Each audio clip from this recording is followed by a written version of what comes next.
Alright, let's keep rolling on our walkthrough for Vecna, Eve of Ruin. Today we're going over Chapter 10, The War for Pandesmos. I'm Dad the Dungeon Master, I've been a DM for over a decade, I'm a published author, and I've already run this campaign, so I've made every mistake, and I'm going to help you guys avoid those. So let's dig into it.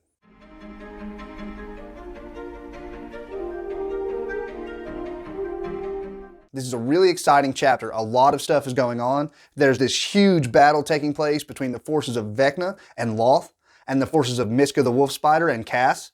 And your party has to navigate this huge battle, figure out exactly how they're going to find Kas and thwart his plans. It is filled with a lot of fun combat, a lot of interesting roleplay moments, and a decent bit of treasure. And I'm super excited to go through it with you guys. So when I ran this, I made some pretty drastic changes to the structure of the chapter because I think it worked better. I didn't change a lot of the details. I really like a lot of the details. But so the way the chapter is set up is you pretty much have three options on how to confront Kas. You can go to Hurricane Tower and try to knock it down, and that'll get Kas's attention, and then he'll come out to fight. You can go to the Ruinous Citadel and stop Miska from getting out, and that will make Kas mad, and he'll come there to fight. Or you can go straight to Kas at the Cliffside Readout and confront him there. Because I like all of the content in this chapter so much, and the readout itself is basically nothing. It's basically just one room with a throne for Kas to wait in. The rest of this chapter is really interesting. The locations are really interesting, and the people that are there are really interesting. So the way I structured it was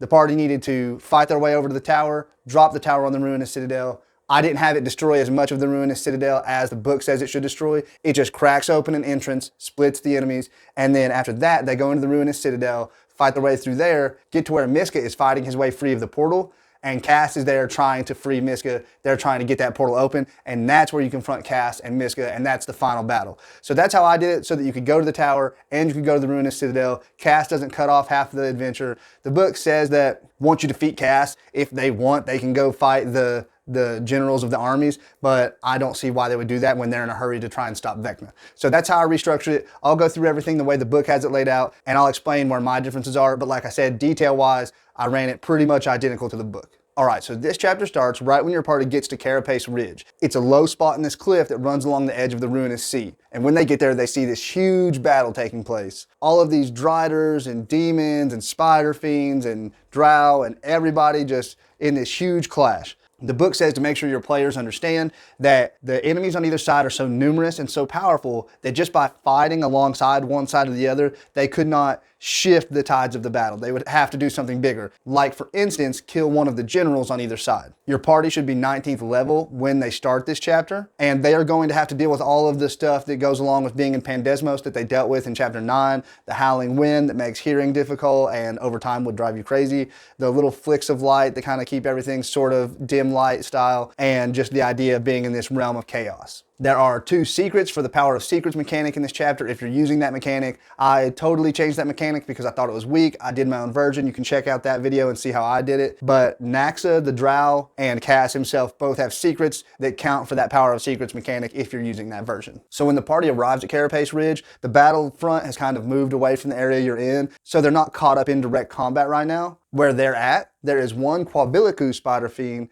and 3 Kaku spider fiends that are hollowing out the huge corpse of a citadel spider in order to use it as like a stronghold if the battle shifts back this direction. As soon as they notice the players, they will attack, and if they start to lose this battle, they will retreat into the carapace of that big citadel spider. As they view the battlefield, they will notice there are banners with the stylized symbol of Loth and banners with a wolf head. There is a drow woman named Veve. When the battle is winding down with the spider fiends, especially if the Quabiliku spider fiend is already down, Veve will come out and help mop up the rest of the fiends because she realizes that the party is probably her best chance for allies. She is not on either side in this battle. So in talking to Veve, she'll explain that the forces of Loth are here supporting Vecna, and that the forces of Miska are supporting Kas, and that they're fighting this big battle. That her and her twin sister Naxa came here in order to retrieve a magical cloak that is a family heirloom, but they got separated, and she's nervous that Naxa is so foolhardy that she will try to retrieve the cloak herself from the vault in Miska's citadel down below on the beach. That Miska is trying to break free of his prison. The book says that she doesn't know why the characters are here, but she will assume that they're going to try and cross the battlefield. I would say just have her ask the players what they're doing here, and if they explain their reason, or when she gets a vibe of what they're up to, she can say, okay,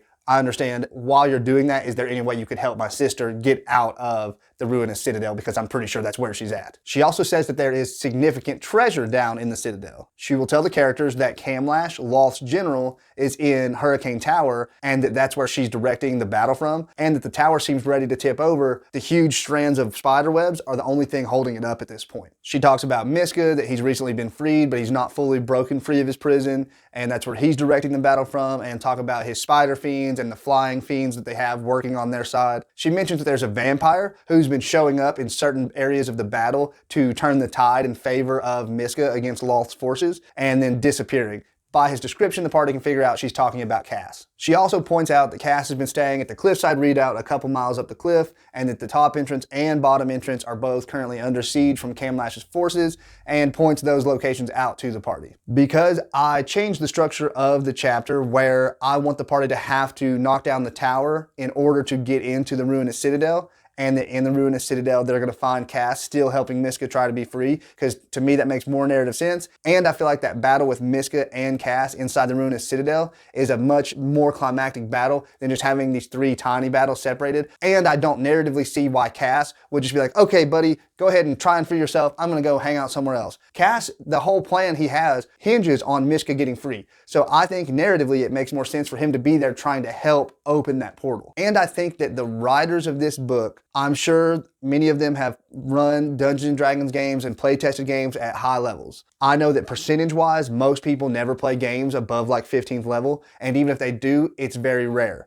I've only done it a couple of times. But I think that they underestimate how powerful 19th level characters are, especially a party of 5 or 6. Those guys are strong, and they have a lot of tools in their tool bag. They can do a lot of stuff. So, like they said earlier about making sure your players understand that the battle can't be shifted one way or the other if they get involved, in order for that to be true, there have to be like tens of thousands of warriors on either side. I know that these are strong fiends, but level 19 characters, they can meteor swarm, wish. So I'm not saying your players would use those things because they don't really want either side to win, but I think you should make sure the magnitude of this battle is such that they understand, even at their incredibly strong power level, it's going to be difficult to shift things without using strategy to affect key players like the generals. And by that same token of them, I think, underestimating just how powerful 19th level characters are, fighting Lash, Miska sort of, and Kas separately is going to be so easy for a 19th level party. So yes, the way I have it set up, they fight Lash on her own. That's fine because it's a step to get to the final battle. And then that final battle is with Miska and Kas, and they have it so that Miska can only use his legendary actions because he's so much stronger than your party. And they say that if they are up for a truly monumental test, you can let Miska use his actions, his bonus actions and everything, just still not have any movement and be stuck on the other side of that portal. Even doing that and having Kas, it's going to be tough, but it's not going to be impossible. Your party will still be able to succeed in this battle, even with Kas, the couple other fiends they have in that room, and Miska being basically his full stats. Now, I'm not saying it's easy. It is very hard to actually have enemies that can challenge a 19th level party without them just doing like cheap stuff like instant kill effects and things like that. So don't worry about putting too much danger on your party.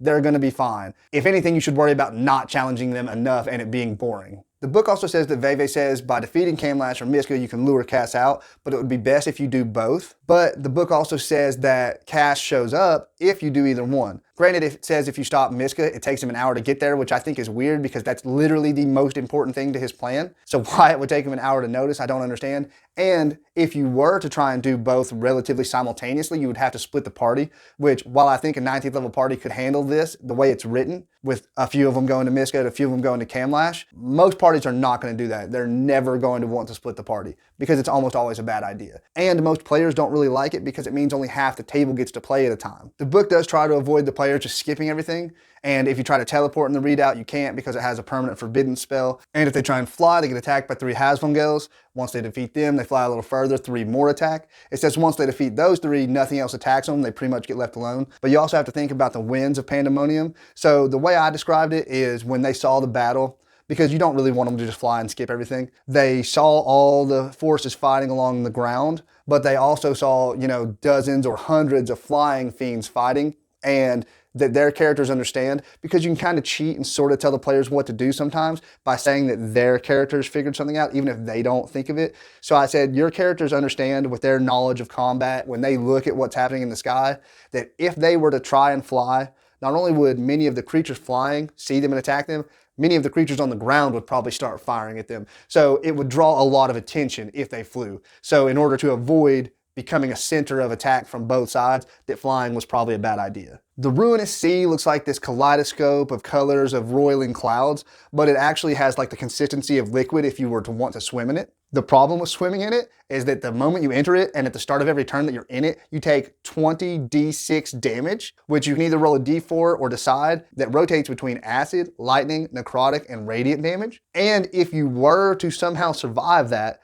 once you're in there for a minute, a chaos kraken that's been lurking around and watching this battle will attack you. So the Ruinous Sea is a non-starter. Nobody should go in there. I don't think anybody will. It would be crazy. Hurricane Tower is this 200-foot twisted tower that's on a cliff 400 feet above the Ruinous Citadel. As I said, it hangs precariously attached by those webs. Lash, Loth's general, doesn't particularly like fighting on Pandesmos because the wind makes it difficult to instruct her troops, but she's here at Hurricane Tower. It's the heart of Loth's forces. One thing that's a little bit weird about this is that it says approaching the tower isn't really that hard because the forces are busy fighting. They're not focusing on protecting the tower.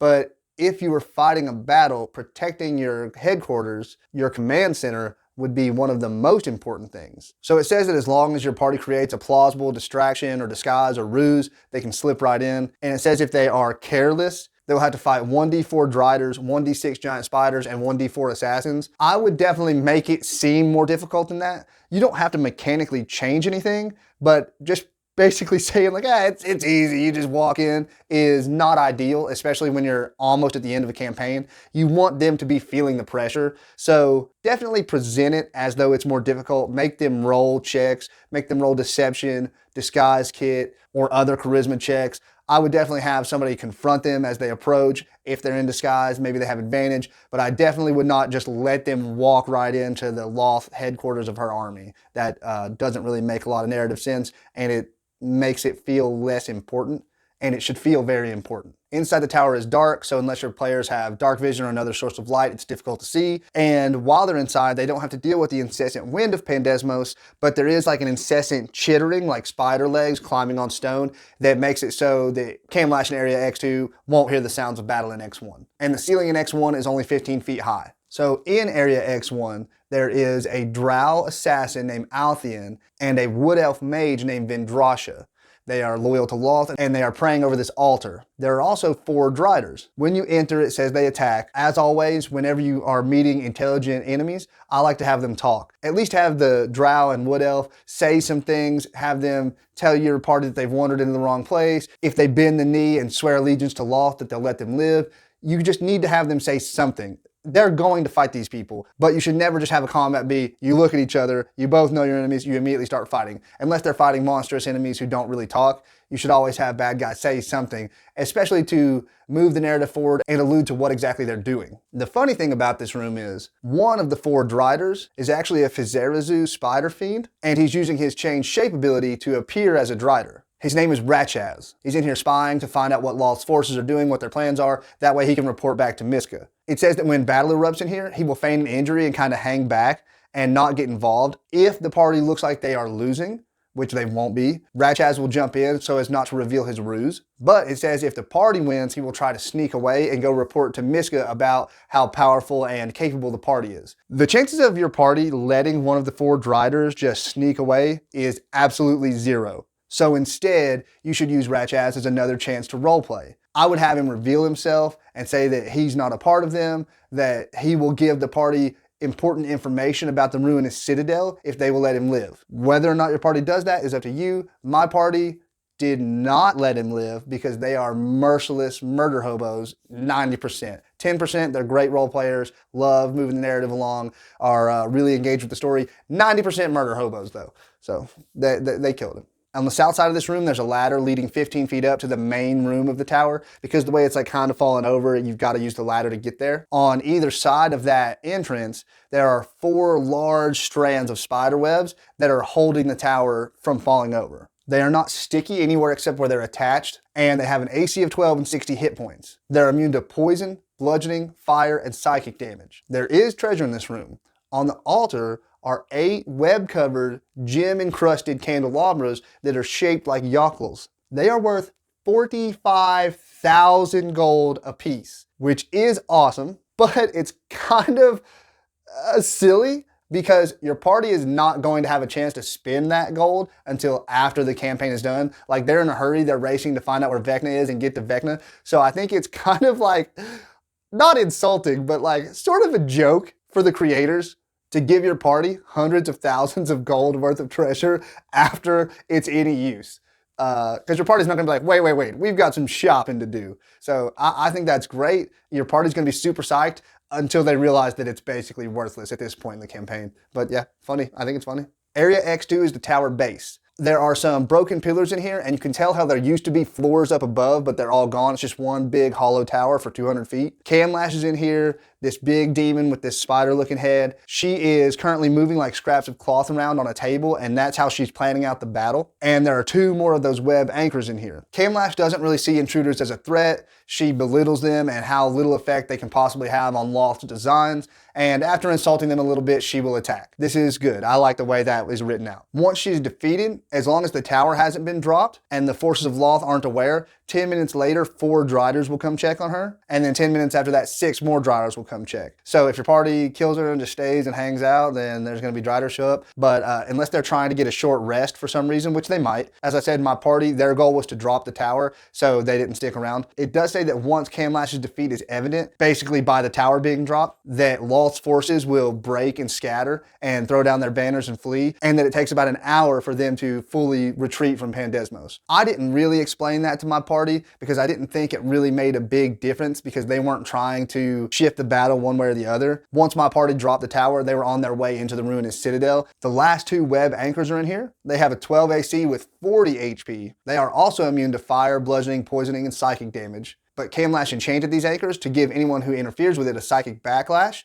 which causes them to take 4d8 psychic damage. Once all these webs are cut, the tower falls. The book says that your party has a minute to get out of the tower before it completely collapses off the cliff, which it's only going to take like 2 rounds to get out of the tower, if that. So I like the moments to be bigger. I like there to be tension. Tension is the driving force of all narrative. It's what makes people care about a story. In any book or any story or movie, whether it's social tension, danger in a horror movie or in an action film, even political tension or just not knowing what's going to happen, tension is what makes people buy into a story. It's what keeps viewers or readers or players attached. It's what keeps them engaged. So you want to always be at least maintaining the tension, ideally increasing it as you go. Now, once you get to a finale or like a peak, like the end of a chapter, once they achieve, like each time they got one of the pieces of the rod, that tension will break momentarily, but it's never fully relieved because they haven't finished the story. They know that Vecna's out there and it's going to build back up to the climax of the next chapter. So you need to keep tension alive. Ideally, because we're midway through a chapter, keep it building. So I made them roll dexterity saves to avoid being in the tower as it collapsed, because the moment they cut that last anchor, it was going. So the book has it so that when this tower falls, it destroys areas Y1 and areas Y through 6 in the Ruinous Citadel. It crushes most of it. And that obviously Loth's forces flee, but that also the Rakulpish fiends that are serving Miska, once they realize that they've won, they start fighting each other to reorganize the layers of power in Miska's army. And it says cast notices and will show up at the base of the tower within a few minutes. If you want to run it the way the book has it, that's fine. I didn't just want to fight Kas in the middle of nothing by himself in the ruins of this tower. Like I said, I restructured it so that dropping the tower was their path into the Ruinous Citadel so that they could get to Kas and stop him from summoning Miska. So I didn't have him show up. I also didn't have the tower crush that much of the Ruinous Citadel. I just had it crush Area Y1 and break open Area Y2. So the Ruinous Citadel has a long history. The Queen of Chaos, a powerful demon, had it built as her stronghold. Way later, the Wind Dukes of Akka used the Rod of Seven Parts to imprison Miska here, using the Ruinous Citadel as like the focal point of his prison, which eventually led to the end of the Dawn War, which is the old ancient war between the Primordials and the gods. Since then, the Ruinous Sea has slowly encroached on the Ruinous Citadel, and at this point it's right at the edge, and before long the Ruinous Sea is going to reclaim the whole thing. So the way the book has it set up is that Kas came here jammed the Rod of Seven Parts into a tiny pinhole portal, and because of the latent energy left over from Miska when he was sealed, that started the process of freeing Miska, but then Kas retreated to his Cliffside Readout, and then Miska has since been expanding this portal, but it's only like 5 feet wide at this point, not big enough for Miska to get out of, and he's frustrated, but from in here he's able to direct his troops, but he's also having to direct them through proxies, and it's frustrating because it's not as efficient as if he was directing them himself, and so he's in here trying to widen this portal so that he can get out. The Ruinous Citadel has certain features. The ceilings are 15 feet high. There are cracks where it's decaying and falling apart, so there is light coming in so your party can see. And it offers a respite from the constant howling wind of Pandesmos, so they don't have to deal with the effects of that while they're in here. Area Y1 is the drill field. There are 9 Kaku spider fiends out here drilling on the beach, just waiting for orders. It says they're eager for combat, so they will immediately attack anyone who shows up. But if you did it my way, they are all crushed. If you fight these guys, if you badly injure any of them, they will flee to elsewhere looking for a place to hide. But if the glyph on the door to Area Y2 glows, they will return and try to fight and stop you. Area Y2 is the guard hall. There is a glyph on the outside of this door, and if anybody other than a fiend opens it, they have to make a DC 18 wisdom saving throw or take 6d6 psychic damage. As I said, I had the tower smash their way into Y2, so my players didn't have to worry about that yet. There are other doors with this glyph on here, but I'm going to talk about those glyphs real quick. It doesn't say anything about being able to see them, except on the vault.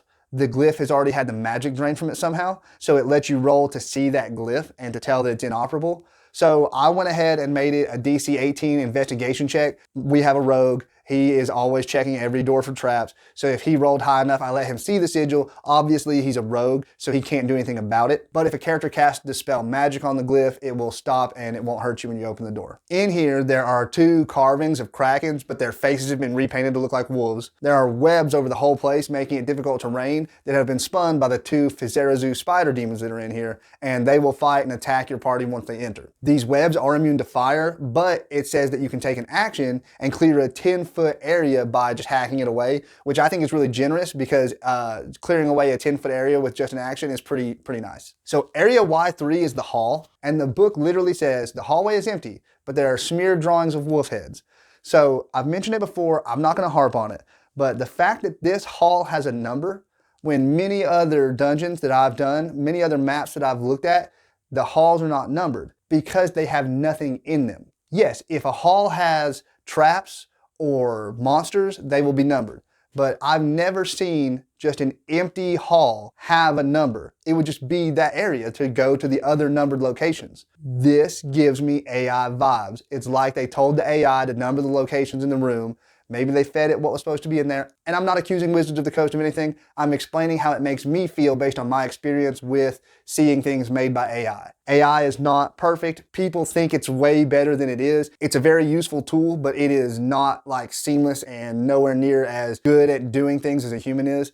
So the fact that this is in here, that it's numbered, that there's nothing here, just gives me AI vibes. That's all I'll say about that. Area Y4 is the vault. This is the door I mentioned where it's a DC 18 investigation check to tell that there is a glyph, a faded glyph, that looks like the magic has been drained out of it. It's no longer active. So the door is now harmless. Inside the vault is where the spider fiends have been dumping all their spoils, which includes the cloak of Arachnida that Veve and Naxa were here to get. If the party searches the room or if they call out to Naxa in here, she will reveal herself. The cloak of Arachnida lets you walk on walls and ceilings, and she's actually standing on the ceiling just trying to not get noticed because she doesn't know who's coming in the room. The cloak has a distinctive purple hem and it has a star pattern, but Naxa knows that even with the cloak, she's not going to be able to sneak past the spider fiends, so she will ask the party to help her get out of here. Her secret is weak, just like all the secrets. The secret is that it was her great-grandfather's cloak and that her and her sister wanted to take it back to Neverwinter and use it to do a ritual that will protect their house from the enemies of their family. My party was worried about Naxa, so they told her to wait here until they were done dealing with Miska and Kas and that they would pick her up on the way out. In the vault, there are piles of spoils. There are torn apart bodies of Driders and banners, trophies they took, but there are also a bunch of weapons and other valuables. So this campaign kind of bull rushes you from levels 10 to 20. It doesn't give your party a ton of treasure, especially useful items. They do get plenty of stuff to spend money on, and my party at various times, a couple times throughout the campaign, did ask if they could leave Sigil and go shop, basically. And so I did a couple times let them go to the shopping area around the Sanctum and buy stuff in Sigil. But in general, buying stuff is way less cool than finding it. And the campaign's not really set up that way. You'll have to homebrew those shopping events. I say all that to say, at level 19 and approaching level 20, your party has no reason not to have +3 items. I think that every member in your party, by the time they finish this chapter, should have at least a +3 weapon or arcane focus, or a +3 suit of armor, and whichever they don't have a +3 in, they should have at least a +2. Because you're gonna be level 20. When else are you supposed to have +3s if not at level 19 and 20? So if you haven't given those things to your party yet, have them find weapons or armor on Lash, have them find weapons and armor on Kas, especially the Sword of Kas, and which he took when he betrayed my party, which they had already found, but when they defeated him in this chapter, they got it back. And if you don't have stuff on those people, and if your party's still missing having at least a +2 and a +3, have them find it in this vault. It's your last chance to get them those things leading up to the final chapter. And they may find things in the final chapter, but they should at least have a +3, +2 going into the final chapter at level 20. So what is actually in here in the book is the Cloak of Arachnida that Naxa is wearing. 4 +1 longswords, which is an insult. Nobody in your party even wants those at this point. Think about playing the end of Baldur's Gate 3. Even at that point, +1 weapons are negligible. I don't even pick them up. There are 3 +1 daggers, who cares? And a +2 longbow. That may be something that your party actually will use. I stole the flaming bowstring from Critical Role and I added it onto this bow. So not only did they get a +2 bow, but it also had the effects of the flaming bowstring that Vex uses in Vox Machina. You find 3 potions of poison and a potion of stone giant strength. There is a banner of Loth that is trimmed with this silk rope, and make sure that when your party's investigating, you explain that if the silk rope is removed from the banner, it actually operates as a rope of climbing, which isn't that powerful, especially this late in the game, but it is neat. There is a mahogany chest that the Fiends took from the Drow Quartermaster, and in this are 750 flawless black opals worth 1,000 gold apiece, which is amazing. That is a ton of treasure and is hilarious because it's too late to matter. 750,000 gold worth of these opals. But where are they going to spend it? So I think that's hilarious. I'm sorry. It's vindictive on the part of the people who wrote this book. And it almost would make your party want to stop going to defeat Vecna in order to go shopping, but there's no way they're going to do that. Let's risk the fate of all the universe because we have to spend this wad of cash. It is cool because once your party finishes and defeats Vecna, they can go shopping after that, but 99.9% of groups who finish this are not going to keep playing as their level 20 characters. They're going to start a new campaign with lower level characters. So freaking hilarious. Hilarious to me. Area Y5 is the planning chamber. In here, there's this awesome like 3D live virtual reality map of the battle going on. And there's a Raclupus Spider Fiend, which is like the next level down from Miska. They're in charge of the battle. They're the battle leaders. This one's name is Jalazanx. And there are 2 Kaku Spider Fiends in here. It says that the Kakus are sending the orders out and Jalazanx is trying to figure out how to dumb down his orders enough so that these Kaku Fiends can understand them and send them out to the troops. Which is funny, your party's not gonna realize that unless you describe it in a certain way. But that is funny. He's like, let me try and make it simple enough for these idiots to understand. It says when your party enters, the Kaku rush them and Jalazanx stands back and casts spells. Definitely have Jalazanx say some things about how it's too late to stop Miska, how the wolf spider is going to return and plunge the multiverse into chaos, and just be kind of a jerk as they fight, which all bad guys should do. So when it looks like he's gonna lose, Jalazanx will try to teleport away. It says if your party stops him or traps him somehow, which my party counterspelled him because that's their favorite freaking spell, that and Silvery Barbs, so he couldn't escape, at which point he will beg for his life and tell them about the scrolls which are embedded in the spider webs. Again, my party is not merciful. They may have been way back at the beginning, but the things they've gone through have changed them. And they did not show this guy mercy. He's a demon. That's their justification. These guys are demons. They have to be evil, and evil should be destroyed.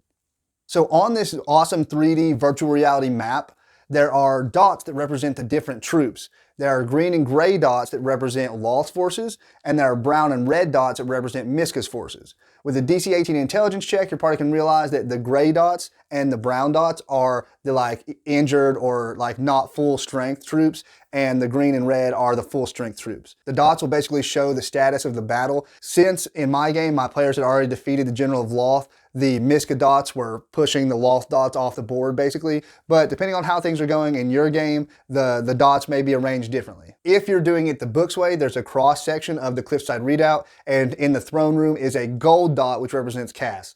In my game, the gold dot was here in the Ruinous Citadel with them in the room where Miska is being summoned, which added to the tension and was like, ugh, that gold dot, ugh, looks like it's gonna be a problem, and we're headed right that way. The Ruinous Citadel is presented without the roof on it, so with a DC 15 perception check, you can notice that there are abyssal runes, basically labeling each one of the rooms, and if a character can read abyssal, they basically know the labels for each room that are in the book. Hurricane Tower you cannot see inside of because they are not aware of what the inside looks like. There is also a violet dot that is swirling around down in the Ruinous Sea. That is the Chaos Kraken that will attack anybody who swims in the Ruinous Sea for a minute. Embedded in the webbing is a platinum scroll tube worth 2,500 gold.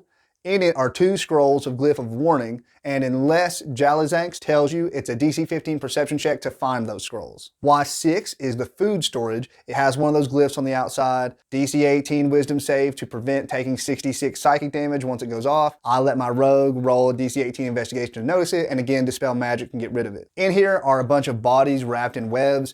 The followers of Miska know that once he's free, he will be ravenous with hunger, and they have prepared a meal for him. The people inside those webs are forces of Loth. They are unconscious, not dead. And once they are free, they will regain consciousness 8 hours afterward, and then they will try to return to the battle. And it says they are indifferent to any characters who freed them. I guess because they would have hated them, they've been ticked up to indifferent, not to affectionate. But this seems kind of superfluous because 8 hours from now, none of that stuff is going to matter. So again, it has like a little bit of those AI vibes where they're describing stuff that doesn't matter. It seems like a waste of effort to even tell us all that. But whatever. My party just left them to their fate. Area Y7 is Miska's prison hall. It has the same glyph with the same rules on the outside of the door. So in this room, at one end is like a jumble of stones that have been pushed out in a 5-foot circle. There is the Rod of 7 Parts jammed between 2 of those stones. There is a portal in the middle of that circle, and you see this gnashing mound of fur and chitin and teeth, and you realize that it is using the rod as like a lever to try and wedge the portal open wider. In here is a Raclupus spider fiend and a Phazerazu spider fiend. The Raclupus spider fiend is communicating with Miska about strategy, while the Phazerazu is his bodyguard, and they will both shout things and attack the party as soon as they enter, and they will fight to the death to defend Miska. So the way the book has it, Miska can only use his legendary actions to try and help his allies in this battle. The book mentions that it does this because Miska is so far beyond the power of the characters, and if you think your party is ready for a truly monumental test, that you can let Miska have his actions and everything else other than he stays trapped in the portal. I think they are underestimating how strong a 19th level party is, so not only did I let Miska have all of his abilities, I also had Kas in here trying to help free him, because this is the most important part of Kas's plan. I don't see why he wouldn't be here trying to make sure it happened as fast as possible. And your party can close the portal by ripping the Rod of 7 Parts free, which if they did would completely eliminate Miska, which if Miska only has his legendary actions is cool or whatever, but if they're able to stop Miska from using all those actions, if they're able to remove that big of a piece from the board, it makes getting that rod out super important, and it shifts this combat. Combat is actually, after a while, the most boring part of D&D because you're just repeating the same things over and over again. So shifting this combat and adding that wrinkle where they're trying to get to the rod and Miska and Kas and these 2 fiends are fighting them and trying to defeat them, but their main purpose is to stop the party from getting to the rod, it makes this battle have a whole different vibe and a whole different feel than your standard boss battle because there's this other goal. And it really, really enriched this battle. It made it even more fun than it would have been otherwise. So my party really enjoyed this battle. It was a whole lot of fun. So do it how you want. You can just have Miska with his legendary actions and just have these 2 fiends. But your 19th level party is going to mop the floor with these 2 fiends and then just yank that rod out with Miska not really being able to do anything about it. Narratively, the book is missing an opportunity. This is where the final battle should be. This is what you should build up to. And it should be where they confront Kas, because this is Kas's thing. And having Miska be a big piece that your party can achieve a goal to remove just makes it so fun and different from every other boss battle. And then once Miska's gone, honestly, they're going to beat the crap out of Kas. He can't handle a 19th level party. He can't, not on his own. So if your party defeats Miska here and then goes and fights Kas on his own, it's not going to be, at this point in the game, things should be really tough. And they just didn't add strong enough resistance in this chapter. As good as this chapter is, as fun as it is, as interesting as it is, they didn't build strong enough opposition for a 19th level party. So do it how you want, but I strongly suggest having Kas here for narrative reasons and for challenge reasons with Miska. Give Miska his full complement of abilities and let your party have that fun of trying to close Miska off. And then the moment whenever Kas is on his own and Miska's not there to help him and the party's around him, I'm not saying he's going to crumple in fear, but he's going to know, and your party's going to feel good beating the crap out of him after all the stuff he's put them through. It's a nice moment. The book mentions that if your party returns to Sigil without stopping Miska from being freed, that they might run into him later in the adventure. It doesn't give any guidance on how to handle that. It just says that they could. Unless your party decides to go confront Kas in his Cliffside Readout and just ignore Miska altogether, I don't see how this could happen. I don't see why any party would just let Miska be freed, but they present that as an option. In order to get the Rod of Seven Parts out of where it's jammed, it is a DC 25 strength check. It does say that if you drop the tower on the Ruinous Citadel, it reduces that check to 10 because it's weakened it. I didn't do that because 10 is literally just barely harder than opening a door that's not locked. And I made it a big part of this combat. So I left it as a DC 25 strength check, which my party doesn't have a lot of strong characters. So that made it even more difficult, and it worked out really well that way. DC 10 is basically nothing.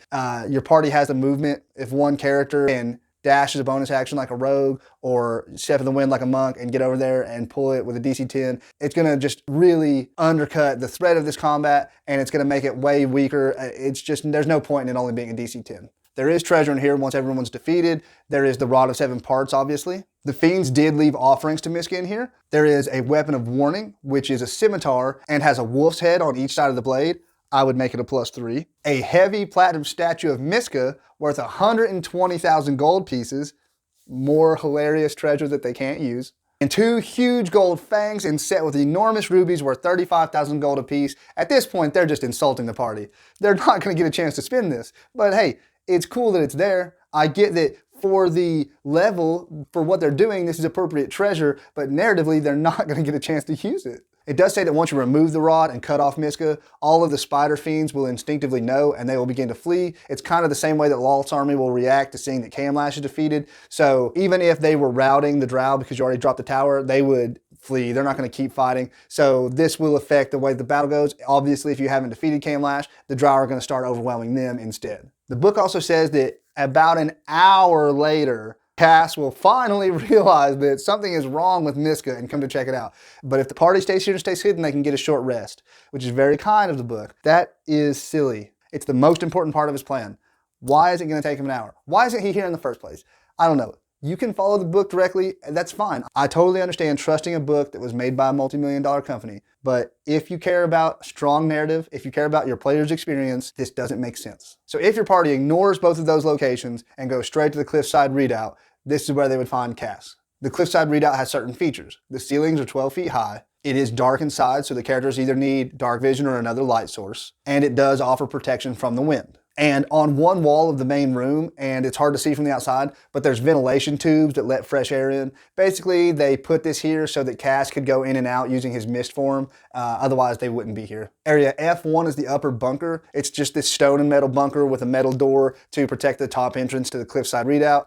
There are 4 Driders and a Citadel Spider here just banging on this structure and not making much progress. If you've already dropped the tower and the spiders are fleeing, Lost forces are fleeing, the 4 Driders are gone, but the Citadel Spider refuses to give in. It's just hit here banging away. You would have to defeat that Citadel Spider in order to gain access to this entrance. Because it is braced by metal bars on the other side that are driven into the ground, it is impossible to open this door with any amount of pushing or pulling. However, the door does have an AC of 22 and 75 hit points. You can also not teleport in because of that forbidden spell I mentioned earlier. Inside the bunker is a spiral stairway that leads down 200 feet to the main room. Area F2 is the lower entrance. It's this stone portico that's mostly destroyed, that's right on the beach, and goes into another entrance The inside that entrance is another spiral staircase that leads up 200 feet to the main room. Outside of this is a Raclupus spider fiend and 3 Fizerazu fiends. However, the Fizerazus are all changed shape into crabs and are kind of just blending in with the other crabs. And Kalzak, the Raclupus spider fiend, is using disguise self to look like an old man with a white beard just leaning against one of the pillars.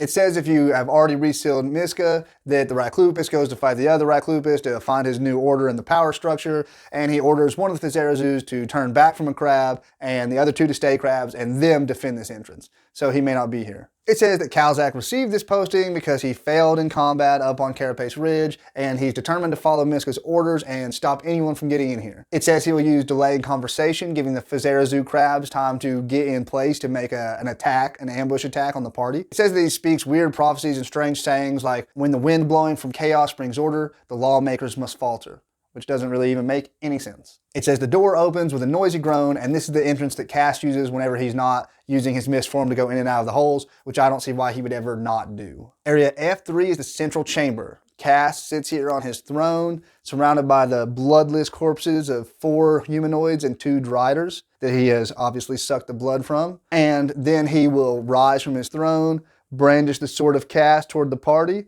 and belittle them for their failures before attacking. They do a good job of describing his roleplay in this moment, because they say that if your characters have had trouble getting any of the rod pieces, like if they've struggled anywhere along the way, because he was in disguise and knows about everything they've been through, that as they fight, he will actually specifically insult them for things that happen, which I love because it takes things that actually happen in your game and you use those things as part of his roleplay, his dialogue. So I think my party really enjoyed the fact that he remembered things that they did and used those things to say insults to them. It made it feel like more like it was really just their game and not just canned like responses the way a video game would have. He compliments them for being Mordenkainen's faithful puppets, which makes sense if he was Mordenkainen in your game. In my game, he was actually one of my players. So he said other things about like the interactions that they had as they went through. He didn't really specifically mention Mordenkainen in my game. It says that he's not really afraid of the party and doesn't really think he has anything to worry about from the Chime of Exile, which of course he doesn't until he gets below 50 HP. Kas's secret, which is the location of Vecna's final ritual, is counted as one of the secrets for the Power of Secrets mechanic. It says that if you get him to below 50 HP and use the Chime of Exile, as he's ripped back to the domain of Tovag, you'll see a portal open behind him, and you'll see like a smoky red skyline filled with mountains. And that as he's ripped through this portal, the Vecna link will snap on with all of the player characters,